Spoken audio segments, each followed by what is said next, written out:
할렐루야. 다시 하나님 앞으로라는 제목으로 하나님 말씀을 같이 나누고자 합니다. 예. 이스라엘 그 역사를 보게 되어지면은 아쉽게도 솔로몬 왕 이후에 남유다와 북이스라엘로 나누어지게 됩니다. 그 원인은 솔로몬이 처음 신앙을 잃어버렸기 때문이에요. 결국에는 하나님께서 그 솔로몬의 마지막 불신앙, 우상 숭배에 대한 징계로서 나눠지게 하셨습니다. 그래서 북이스라엘로 10지파가 가게 됩니다. 남유다는요 2지파가 옵니다.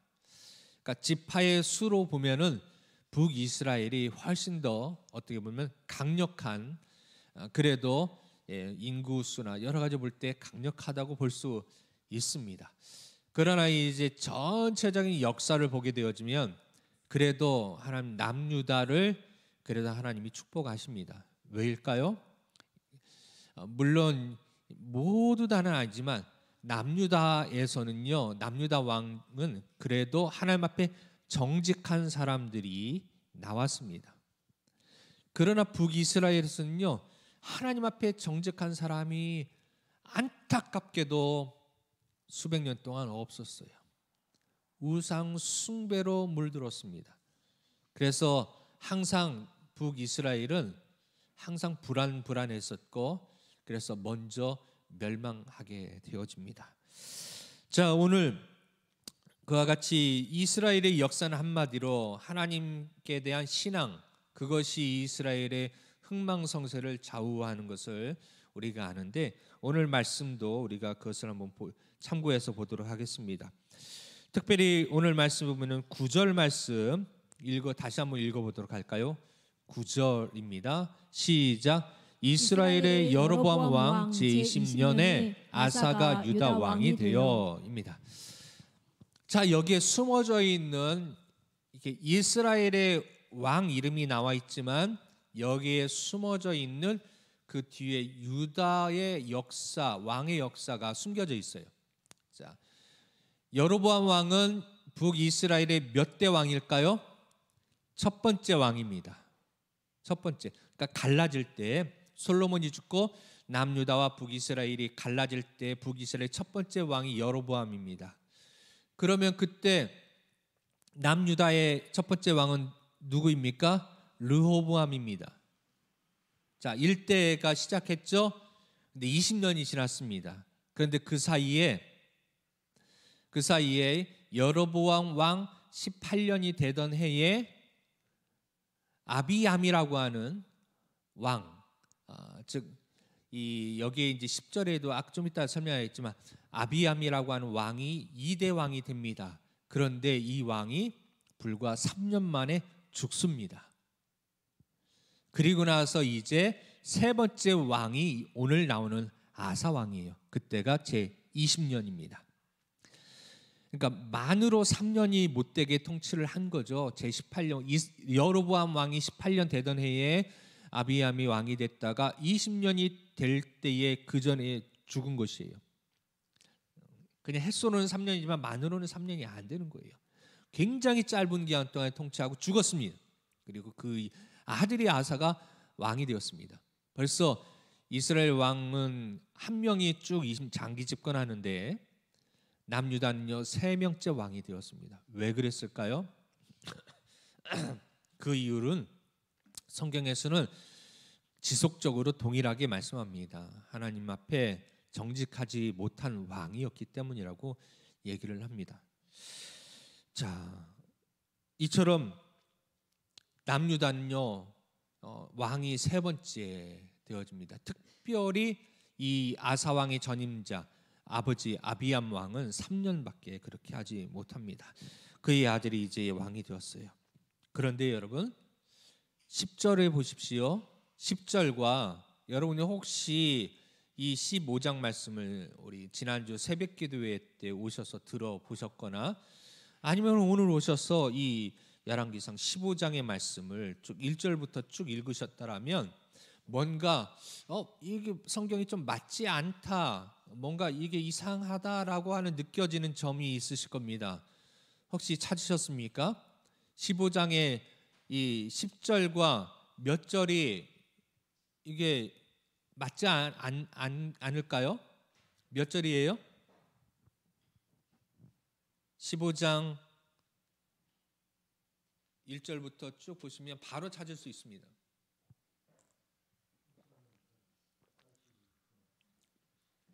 (15장 2절) 우리 파워포인트 넘겨 주실까요? 그 설교 제목 다음 페이지.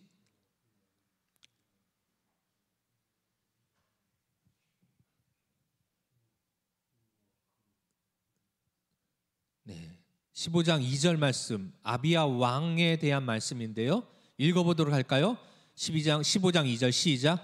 예루살렘에서 3년 동안 다스리니라. 그의 어머니 이름은 마아가요 아비살롬의 딸이더라. 그 밑에 15장 10절에 시작. 예루살렘에서 41년 동안 다스리니라. 그의 어머니 이름은 마아가라 아비살롬의 딸이더라. 여러분 뭔가 좀 발견하셨습니까? 아비야 왕의 어머니도 마아가요 아비살롬의 딸이고요, 아사의 왕의 어머니도 마아가고 아비살롬의 딸입니다. 그런데 성경은 또 아비야의 아들이 아사라고 얘기합니다. 어떻게? 아버지의 어머니도 마아가고 아들의 어머니도 마아가고, 헷갈리시죠? 네. 그래서 성경을 보실 때에는 여러분께서 이제 이렇게 배우시기도 하시고, 또 아니면은 참고할 수 있는 사전이나 주석도 이렇게 갖고 계시면서 보셔야 됩니다. 자, 왜 이런 현상이 나타났느냐? 성경이 잘못 쓴 거냐, 거짓말한 거냐, 뭐가 족보가 꼬였냐? 그것은 아니고요. 그 이유는 여기서 이제 아비살롬이라고 하는 것은 여러분 누구일까요? 아비살롬은 우리가 잘 알고 있는 다윗의 아들 반란을 일으켰던 아주 멋지게 생긴 다윗의 아들 압살롬을 아비살롬이라고 부릅니다. 즉 그러니까 아비살롬의 딸 마아가, 즉 마아가는 압살롬의 딸이란 얘기고요. 아비야는 압살롬의 손자가 되는 것입니다. 압살롬의 다윗의, 그래서 아비야는 다윗의 손녀가 되는 것이죠. 손녀가 되고 아비야는 증손자가 되는 것인데, 다윗의 왜 이런 현상이 일어났냐 하면은, 자 여기서도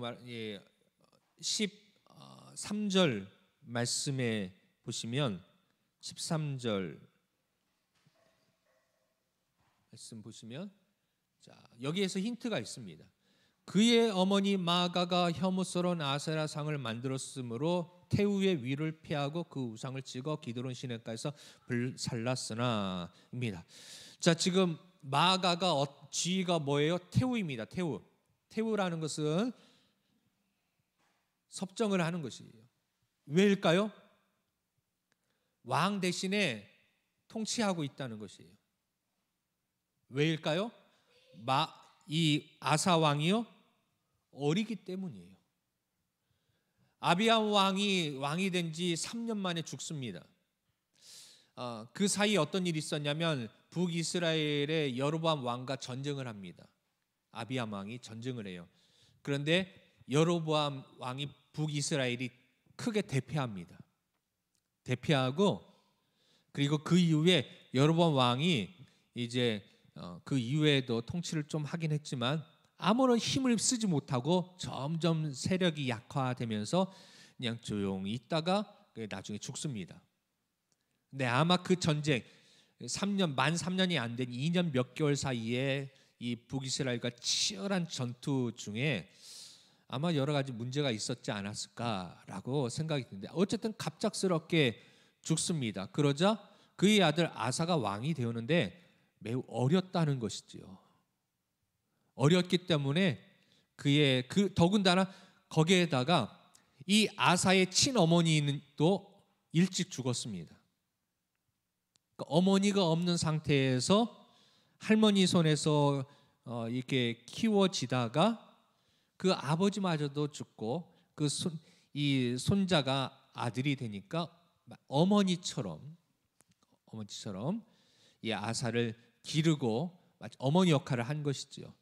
그리고 또 태우가 되어서 이 모든 것들을 이 좌지우지하는 힘을, 어떤 정권의 힘을 가지고 이렇게 막 휘둘렀다라고 하는 것을 13절에 태우라고 하는 단어를 통해서 우리가 생각해 볼 수 있습니다. 학자들은 그렇게 설명을 하고 있습니다.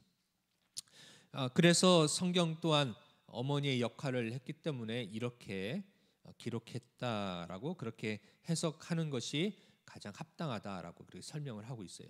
자, 그런 부분이 이제 이렇게 해서 해소가 될 수 있을 것 같고요. 어쨌거나 다시 본문으로 돌아가서 아사 왕이 된 때가 북이스라엘의 초대 왕이 된 여로보암 왕이 된 지 20년이 됐던 때라고 얘기했습니다. 그런데 그 사이에 아비암 왕과 전쟁하면서 여로보암이 힘을 잃고 이제 더 이상 남유다를 괴롭히지 못했어요. 계속 북이스라엘이 남유다에 대한 감정이 좋지 않아서 계속 침략을 했고 계속 건드렸는데 이제는요 건들지 못합니다. 그러니까 남유다가 어떻게요? 그 전쟁에 신경 쓸 이유가 없고 그래도 어느 정도 평온한 상태에서 뭘 할 수 있었습니까? 아사 왕이요 드디어 오롯이 종교 개혁에 전념할 수 있는 여건이 되었습니다. 아사 왕이 종교 개혁에 전념할 수 있는 때가 되었다는 것이죠. 그때를 놓치지 않고 아사는 하나님 여호와 신앙을 다시 회복했습니다. 제가 지난주에 우리 교회 학교를 위한 꿈미 교육자 컨퍼런스를 줌으로 이제 같이 참여를 했는데요. 4주 동안 매주 목요일 날 저녁에 7시 반부터 8시 반까지 줌으로 교육을 했습니다. 이 꿈미에서 하는 우리 주일학교 교재도 꿈미에서 이렇게 하고 도움을 받아서 하고 있고요. 하는데 거기에서 목회 데이터 연구소에서 설문조사를 했습니다. 비용이 무려 1억 원 이상 들여서 조사를 했습니다. 그러니까 1억 원 이상 들여서 방대하게 세밀하게 조사를 했어요. 코로나 이후에 지난 2022년 코로나 이후 9월부터 그러니까 지금 이제 책이 지난주에 나왔습니다. 책이 지난주 화요일 날 나왔어요. 그러니까 1년 사이에 한국 교회가 코로나를 지나면서 어떻게 변화되고 있고 앞으로 어떻게 갈 것인가라고 하는 진단을 한 것입니다. 그런데 거기에서 보니까 코로나 진단을 하면서 성도들이 많이 그 예배 회복이 85%까지는 됐어요. 코로나 전에 100명이 나왔다면 코로나 이후에는요 85명만 나옵니다. 그러니까 15명은 회복이 안 된 것이에요. 그래서 아마 이게 쭉 처음에는 뭐 10% 했다가 50%, 60, 70, 80까지 갔다가 85에서 쭉 그대로 쭉 지금 가고 있습니다. 그러니까 15%는 떠난 것이에요. 어떻게 떠났냐? 그들이 여전히 자신은 기독교인이라고 얘기하지만 교회는 나오지 않아요. 그러면서 어떻게 하느냐? 이제 유튜브나 뭐 그런 걸로 영상으로 이제 대체를 해서 그렇게 그냥 띄엄띄엄 그렇게 신앙생활을 하는 사람이 되었습니다. 그런 사람을 어떻게 부르냐? 가난한 성도다, 방황하고 있는 성도다, 정착하지 못한 성도라고 해서 가난한 성도다 이렇게 이제 얘기합니다. 그런 사람이 15%인데요. 심각한 것은 오히려 그럼에도 불구하고 2배로 성장하는 교회들이 이렇게 계속 성장하는 교회들이 있고 또 그만큼 줄어드는 교회가 있습니다. 근데 제일 심각한 교회는 100명에서 300명 사이의 교인들이 제일 타격이 심해요. 작은 교회, 우리 교회처럼 숫자가 50명 미만의 교회는 그래도 좀 어려움이 있었지만 가족 같은 그 분위기, 서로 그래도 끈끈한, 모두 이렇게 어쨌든 간에 이렇게 서로 챙길 만한 여력이 있기 때문에 챙겨주니까 그것을 잘 극복하고 회복할 수 있었습니다. 그리고 또 오히려 2,000명 이상 되는 교회, 1,000명에서 2,000명 이상 넘는 대형 교회는 또 더 부흥했습니다. 그 50명 밑에 교회와 2,000명 이상의 큰 대형 교회, 너무나 큰 차이가 나는 이 두 교회는 그래도 잘 버텼는데 100명에서 300명 사이에 이 교회가 매우 큰 타격을 받았어요. 그 원인이 무엇이냐라고 했을 때 바로 소그룹이었습니다. 소그룹.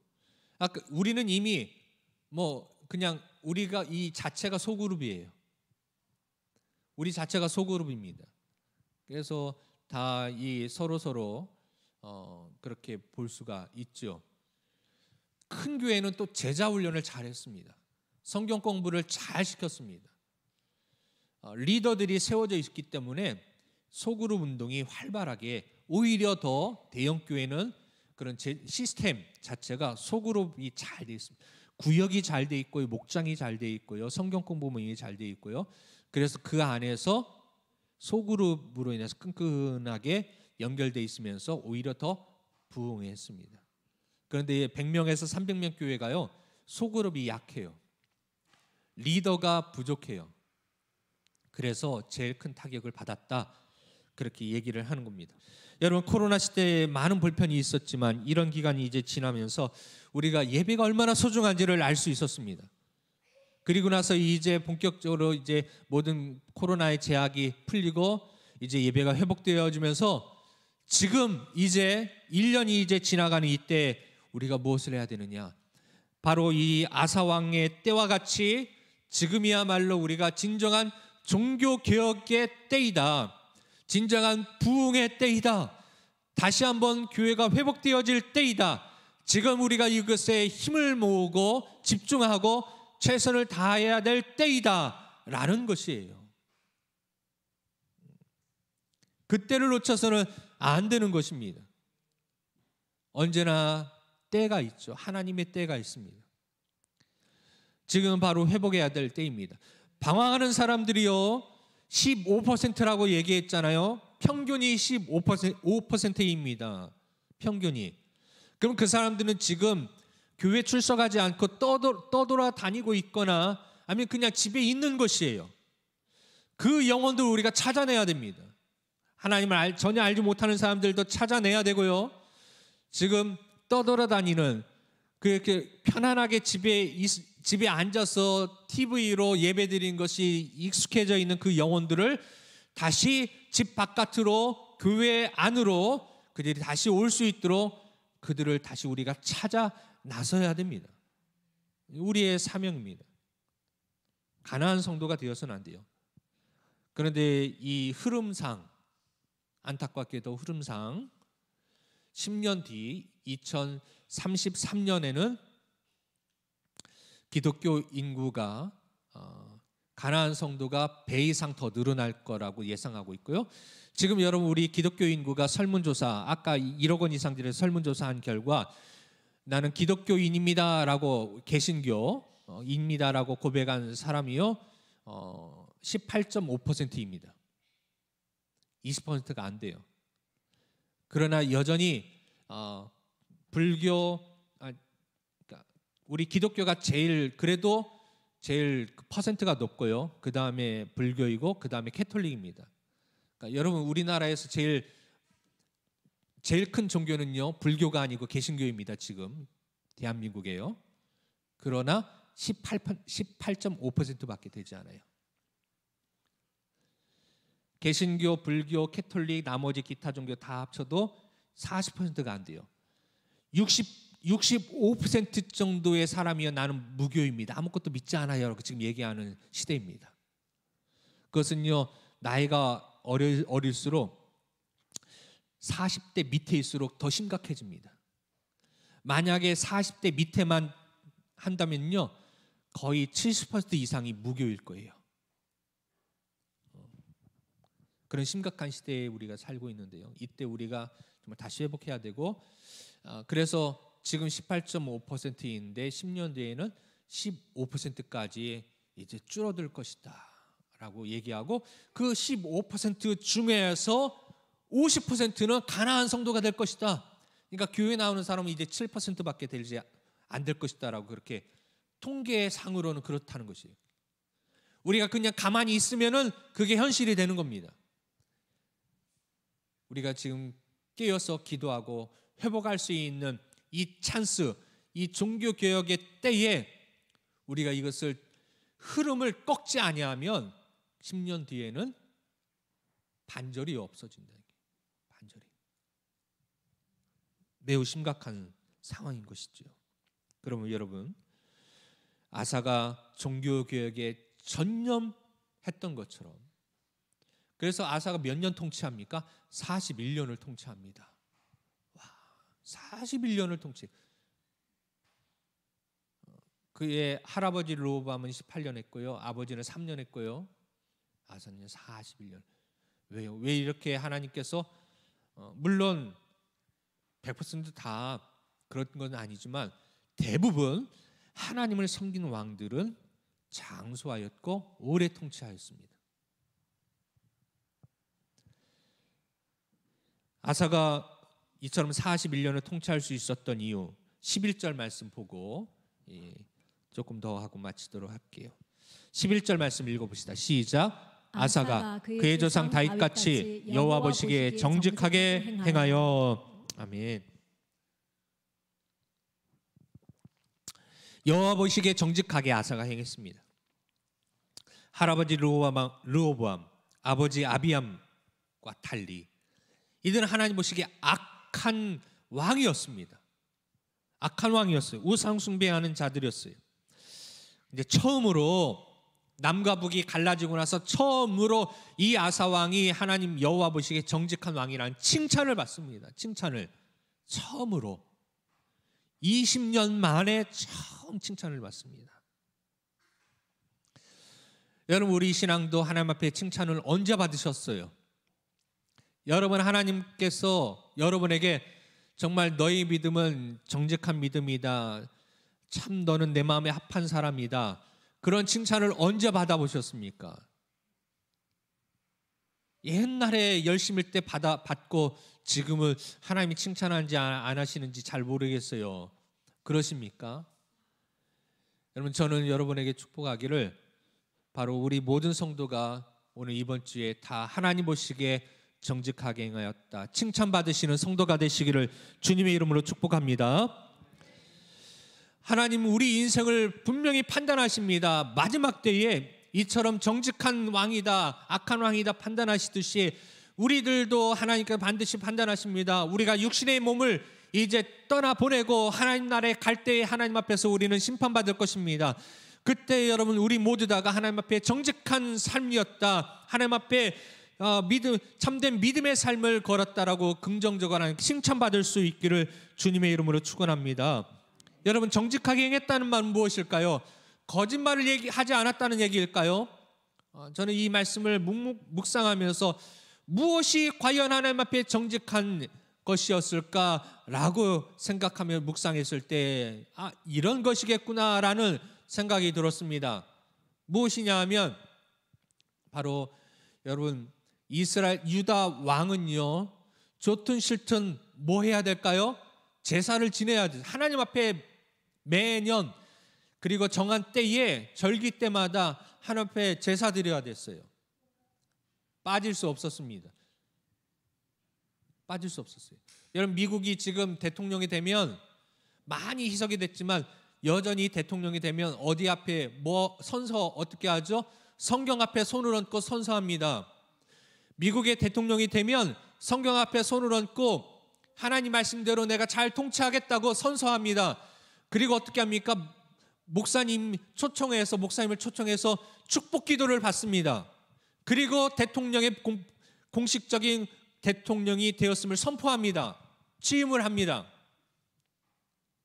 그런데 미국 대통령도 보면은 과거에는 다 크리스천이었지만은 최근에는 신앙심이 없는 사람도 있었고 또 그렇게 좀 이 신앙을 별로 생활하지 않는 사람도 있긴 있어요. 여러분, 그처럼 이 남유다도요, 왕은 무조건적으로 제사를 드려야 됐습니다. 그것도 최고의 제물을 드리고, 제물을 드릴 때 그냥 대충 소 몇 마리 드리고가 아니고 가장 최고로 많은 예물을 드리고 최선을 다하여서 정말 화려하다고 할까요? FM대로 정말 철저하게 그렇게 딱 짜여진 대로 제사를 드려야만 했습니다. 그런데 그 마음은 형식적으로는 제물도 다 드리고 가장 멋지게 그 남유다 땅에서 가장 최고로 잘 제사 드리는 사람처럼 보이지만 그러나 속으로는요, 하나님 신앙이 없었어요. 뭡니까? 거짓말로 제사 드리는 것이죠. 하나님 앞에 거짓말로 제사 드리는 겁니다. 정직하지 못한 것이에요. 그 두 선왕이 다 그랬습니다. 그러나 아사는 하나님 앞에 예배 드리는 것, 제사 드리는 것이 진실했어요. 정말 하나님을 하나님의 왕으로 모시고 하나님이 우리나라를 통치하시고 다스리시고 하나님이 복 주셔야 우리나라가 복을 받고 하나님이 징계하시면 막으시면 우리가 어느 것도 할 수 없고, 그래서 나의 생명은 하나님의 것임을, 우리나라는 하나님의 것임을 그가 믿으면서 하나님만이 왕이신 것을 고백하면서 정직하게 예배 드렸다. 그래서 하나님 앞에 정직했다라고 그렇게 생각합니다. 그래서 정직한 자의 태도는 예배를 잘 드릴 뿐만 아니라 그 다음에 여러분 12절, 13절 보실까요? 그래서 여러분, 그러면 여러분 우리의 이 예배가 정직한 예배, 지금 하나님께서 우리 마음 중심을 보고 계십니다. 정말 믿음으로 예배 드리는지 그냥 앉아 있는지 딴 생각하는지 몸만 있는지 마음은 다른 데 있는지 아시는 것이죠. 만약 우리가 하나님에 집중하지 못하고 하나님 앞에 나아가지 못한다면 우리 오늘 예배는요, 거짓으로 예배 드리는 것이라면 하나님 앞에 책망받을 것입니다. 사랑하는 여러분, 저는 여러분 모두가 모든 예배 가운데 정직하게 하나님 앞에 진실하게 온 마음과 정성을 다해 예배 드릴 수 있기를 주님의 이름으로 축복합니다. 그러면 우리가 정말 정직하게 최선을 다하여 진짜 믿음으로 예배 드리는 자가 된다면 어떤 모습이 우리에게 있어야 될까요? 그것은 12절과 13절인데요. 읽어봅시다. 12절 시작. 남색하는 자를 그 땅에서 쫓아내고 그의 조상들이 지은 모든 우상을 없애고 또 그의 어머니 마아가가 혐오스러운 아세라상을 만들었으므로 태우의 위를 패하고 그 우상을 찍어 기도는 시냇가에 불살랐으나 라고 했습니다. 어떻게 해야 됩니까? 우리 안에 있는 우상을 다 버려야 돼요. 하나님이 아닌 의지했던 다른 것을 버려야 됩니다. 과감하게 버려야 됩니다. 하나님이 안 되면 부처님이라도. 그래서 종종 여러분 우스갯소리로 뭐 영화나 드라마에 보면 하나님 부처님 알라신 이렇게 막 하면서 뭐든지 나를 좀 도와달라고 그렇게 간절하게 애절하게 하는 사람들이 있습니다. 하나님이 안 되면 부처님이 안 되면 알라신 골고루 다 집안에 모셔놓고 이 신이 안 되면 저 신이라도 100개 중에 하나는 걸리겠지. 그런 신앙이 안 된다는 것이에요. 이제 우리가 하나님을 섬기기로 했다면 오직 한 분 여호와 하나님만을 믿고 다른 우상들을 다 깨끗하게 제거해야 한다는 것이에요. 그게 바로 정직한 자의 신앙의 모습이에요. 그래서 여러분, 과거에는요, 참 우리 한국 교회가 부흥할 때는 어떤 일이 있었습니까? 새로 예수 믿으면 자신의 집안에 있는 우상 숭배의 흔적들, 불상이나 아니면 부적이나 아니면 뭐 우상 숭배의 어떤 조각들이나 이런 것들을 그런 것들이 있잖아요. 그런 것들을 아직 여전히 영적으로 두려워서 내가 이것을 건드리면 내가 피해를 볼까 봐 아직 믿음이 연약해서 목사님께 부탁해가지고, 목사님 우리 집에 오셔서 이거 다 뜯어가시고 다 불태워 주세요. 그래가지고요, 어떤 집은 정말 한가득 한가득 가지고 와서 교회 마당에서 불태우고 그랬습니다. 과거에는 그랬어요. 과거에는. 지금은 그런 집들이 많이 없습니다. 한국교회가 부흥하고 영적으로 강했을 때, 뜨겁게 기도했을 때는 이 오늘처럼 이처럼 우상들을 불태우고 없애고 오직 하나님만을 바라보고 집을 그 예수님의 보혈로 피로 깨끗하게 정결하게 거룩하게 하는 그런 모습들이 있었어요. 그런데 지금은 그런 모습들이 사실 많이 없습니다.